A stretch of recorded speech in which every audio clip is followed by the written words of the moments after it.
پاییز که میرسد انگار همه چیز آرامتر می شود. جاده ها نفس می کشند.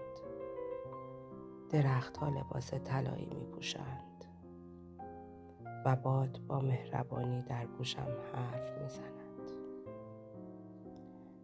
برگ ها یکی یکی روی زمین می افتند. بی صدا اما پر از حرف. ماشینم روی جاده‌ای می‌لغزد که با رنگ‌های نارنجی و قهوه‌ای نقاشی شده.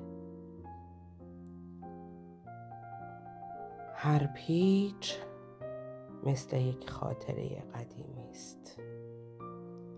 هر نسیم بوی دلتنگی می‌دهد، اما نه از آن دلتنگی‌های تلخ.